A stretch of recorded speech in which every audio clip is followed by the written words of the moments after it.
नमो भगवते वासुदेवाय। तो आज हम लोग श्रीमद् भागवतम के इस तृतीय स्कंद के 14वें अध्याय का हम लोग 22वां श्लोक लेते हैं। तो कल हम लोगों ने जाना था, कल हम लोगों ने 20-21 किया था, तो 21वें में हम लोगों ने जाना था कि किस प्रकार से कश्यप ऋषि अपनी पत्नी का जो है वो बहुत मतलब एक तरह से बहुत गुणगान कर रहे हैं, क्योंकि वो ये चाहते हैं कि ये जो मुहूर्त है, ये जो संध्या का समय है, ये निकल जाए। क्यों? क्योंकि अब आगे श्लोक में बता रहे हैं कि अथापि काम में तम ते प्रजा तय करवान्यलम यथा माम नाति रोचन्ति मुहूर्तम प्रतिपालया। तो कह रहे हैं कि मुहूर्तम प्रतिपालया। क्यों मुहूर्त कह रहे? कुछ मुहूर्त प्रतीक्षा करो, क्योंकि फिर वो कह रहे हैं कि लोग हमारी भर्त्सना करेंगे, निंदा करेंगे। क्यों? क्योंकि संध्या के समय जो है कहते हैं ना कि अगर संध्या के समय गर्भ धारण कर ले महिला, तो ये जो भूत प्रेत होते हैं, जो भगवान शिव जी के साथ घूमते रहते हैं, क्योंकि उन्हें इसीलिए भूतनाथ कहा जाता है, जिन्हें कोई नहीं अपनाता उन्हें हमारे शिव जी अपना लेते हैं।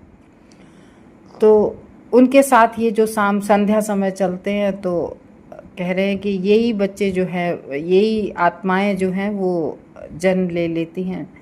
तो इसलिए कह रहे हैं कि ये संध्या का मुहूर्त जो है, तो कह रहे यद्यपि मैं तुम्हारे ऋण से उऋण नहीं हो सकता, कह रहे तुम इतनी आज्ञाकारिणी हो, तुम हमारे लिए इतना सब कुछ करती हो, तो तुम्हारे ऋण से हम उऋण तो हो ही नहीं सकते।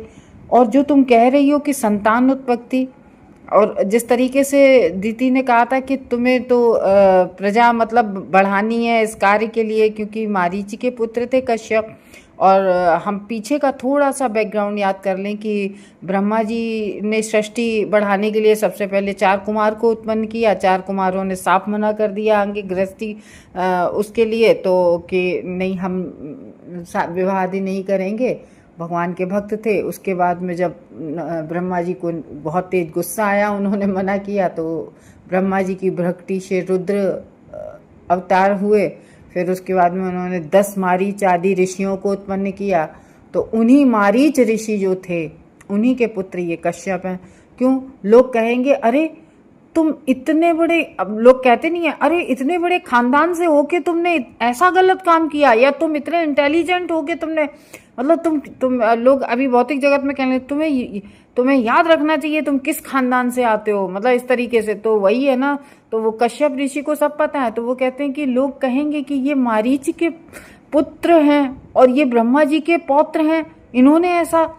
तो इस तरीके से वो कह रहे हैं कि मैं संतान उत्पन्न करने ही तो तुम्हारी काम इच्छा को तुरंत संतुष्ट करूंगा। कह रहे मैं जो तुम्हारी इच्छा है मैं उसको संतुष्ट करूंगा, किंतु तुम केवल कुछ क्षणों तक प्रतीक्षा करो, तुम कुछ मुहूर्त प्रतीक्षा करो। मुहूर्त हम लोगों ने भगवत गीता में या भागवतम के स्टार्टिंग में बताया था, प्रभु जी ने सुबह के प्रभु जी ने शायद मुहूर्त 45-48 मिनट का कुछ होता है, पूरे 1 घंटे का तो नहीं होता है, तो उससे कुछ कम समय का होता है, जिसमें अन्य लोग मेरी भर्त्सना ना कर सकें, ताकि अन्य लोग हमारी ये ना करें कि अरे तुम तो इतने बड़े ऋषि हो के सब कुछ जानते हुए भी तुमने। तो वो कह रहे भले ही स्त्री वश पति अपनी पत्नी से प्राप्त होने वाले सारे लाभों का ऋण चुका पाने में समर्थ ना हो, तो वो कह रहे हैं भले ही कोई व्यक्ति अगर अपनी पत्नी का किया हुआ सारे कार्य का, भाई पत्नी सब कुछ करती है, सुबह से उठ के पति के लिए सभी कुछ करती है, तो उसका उन सब कार्यों का उल्टा तो पति नहीं उतना कर सकता है जितना पत्नी पति के लिए करती है। कपड़ों की धुलाई और घर के कितने काम होते हैं हर तरह का, और हम लोग पिछले पढ़ चुके हैं धर्म अर्थ काम में भी सहायक होती है पत्नी। तो वो कह रहे यद्यपि सारे ऋण नहीं चुका सकता कोई भी पति, किंतु जहाँ तक काम इच्छा की पूर्ति द्वारा संतान उत्पन्न करने की बात है, ये तो किसी भी पति के लिए बिल्कुल कठिनाई की बात नहीं है, ये तो बहुत आसान चीज़ है। कह रहे जब तक कि वह नितांत नपुंसक ना हो। सामान्य परिस्थितियों में पति के लिए ये बहुत ही आसान कार्य होता है कि अपनी पत्नी को संतुष्ट करना। तो अत्यंत उत्सुक होने पर भी कश्यप ने अपनी पत्नी से कुछ क्षणों तक प्रतीक्षा अपनी पत्नी से कहा कि देखिए आप कुछ क्षणों के लिए प्रतीक्षा कीजिए, मैं आपकी सारी बात मानूंगा, मैं आप जो कह रही हैं मैं आपको संतुष्ट करूंगा, और आप जो आपको संतान प्राप्ति की इच्छा है वो भी पूरी करूंगा, लेकिन कुछ क्षण रुक जाओ जिससे अन्य लोग निंदा ना कर सकें।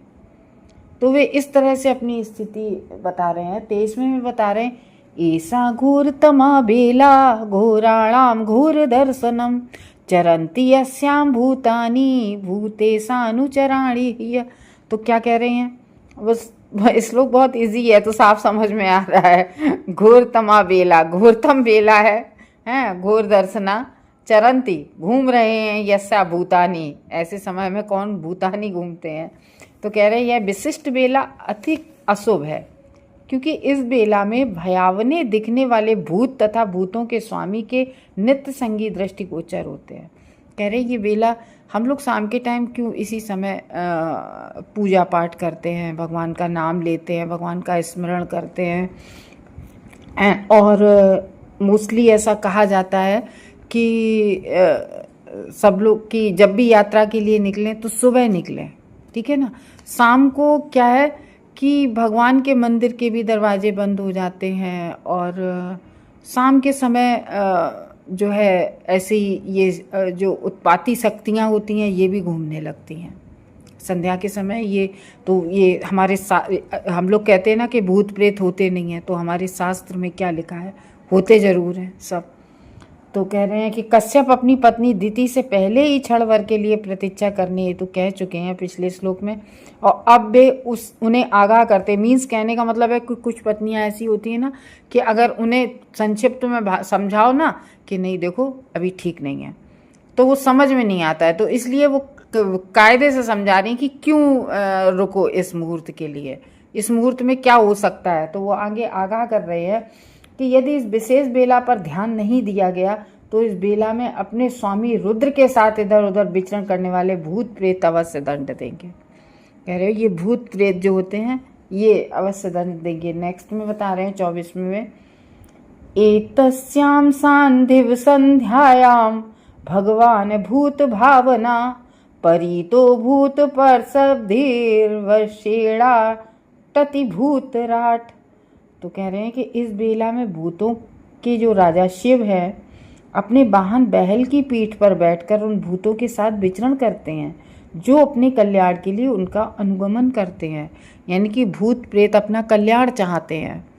तो अपने कल्याण के लिए वो भगवान रुद्र के साथ, भगवान शिव के साथ में, जब शिव भगवान शाम के समय अपने बैल पर बैठकर, नंदी पर बैठकर वो शाम को विचरण करने निकलते हैं, नंदी भगवान शिव की सवारी है तो उस पर विचरण करने निकलते हैं, तो उनके पीछे पीछे ताकि उन लोगों का कल्याण हो जाए, वो भगवान शिव के पीछे पीछे वो सारे भूत जो है वो विचरण करते हैं, घूमते हैं।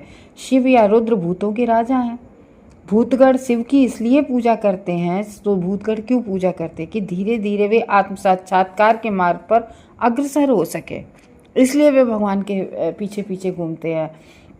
मायावादी जो दार्शनिक होते हैं वो अधिकांशतः शिव के पूजक होते हैं, और श्रीपाद शंकराचार्य को शिव का अवतार माना जाता है, जो मायावादी दार्शनों को ईश विहीनता यानी कि नास्तिकता का उपदेश देते हैं। जो ये उनके लिए बात कही गई है, किनके लिए, जो ब्रह्म ज्योति में समाहित होना चाहते हैं, वो साक्षात भगवान को नहीं मानते हैं। जो भगवान के शरीर से निकलने वाला प्रकाश होता है, प्रकाश पुंज होता है, उसको उस ब्रह्म ज्योति में लीन होना चाहते हैं, वो जो निर्विशेषवादी होते हैं। तो भूतों के भौतिक शरीर नहीं होते हैं, भूतों का कोई शरीर नहीं होता है भौतिक शरीर, क्योंकि वे घोर का पाप कर्म किए रहते हैं, भूतों को शरीर नहीं मिलता है। देखिए भूत मोस्टली कहीं किसी पुराण में हमने पढ़ा है, किसी जगह तो पढ़ा है, ये लिखा है कि जो लोग, जैसे भूत कौन बनता है, जैसे किसी ने आत्महत्या कर ली, उसने अपनी पूरी आयु पूरी नहीं की है, आत्महत्या कर ली है, अब शरीर तो उसका समाप्त हो गया है, लेकिन जो सूक्ष्म मन और शरीर है तो वो जो होता है तो उसमें इच्छाएं तो रहती हैं कि हमारी ये इच्छाएं जो रह जाती हैं, तो तो इस वजह से फिर वो उन इच्छाओं को पूरा करने के लिए वो दूसरा शरीर भी चाहते हैं, ठीक है ना। तो वो इसलिए वो और कुछ बहुत ज्ञानी कुछ लोग जो अभूत बन जाते हैं, लेकिन वो अपना कल्याण चाहते हैं, इसलिए शिव के पीछे पीछे कि हम भगवान शिव के पीछे पीछे लगे रहेंगे तो हमारा किसी ना किसी दिन तो कल्याण हो ही जाएगा, हैं। तो मानव समाज में भूतवत पात्रों का अंतिम गंतव्य यही है कि वे आत्महत्या की शरण लें, चाहे वह भौतिक आत्महत्या हो या आध्यात्मिक आत्महत्या। भौतिक आध्यात्मिक आत्महत्या यानी कि अपने शरीर को विनष्ट करना, कोई अपने आप को फांसी पे हैंग कर लेता है, कोई स्वयं को जला लेता है, तो इस तरीके से जो आत्महत्या करते हैं। और आध्यात्मिक यानी कि जो निर्विशेषवादी होते हैं, उन्हें पता ही नहीं रहता है कि हम भगवान की भक्ति करके भगवान में लीन होते हैं। और जो निर्विशेषवादी होते हैं, जो ब्रह्म ज्योति में तो विलीन होना चाहते हैं, लेकिन एक ना एक दिन वहाँ से फिर पट के जाते हैं, फिर इस भौतिक जगत में आ जाते हैं। केवल भगवान के बैकुंठ धाम से ही हम भक्त नहीं वापस भेजे जाते, वरना चाहे तुम स्वर्ग जाओ, स्वर्ग में भी अगर गए हो तो स्वर्ग में जितना तुमने पुण्य किया है उतना पुण्य तुम्हारा जो कैश कर लोगे, पुण्य खत्म हो गए, फिर तुम इस भौतिक जगत में पटक दिए जाओगे। तो इसी तरीके से कह रहे हैं कि ये आध्यात्मिक होता है कि भगवान की भक्ति ना करके उसमें चले जाना, ब्रह्म ज्योति में।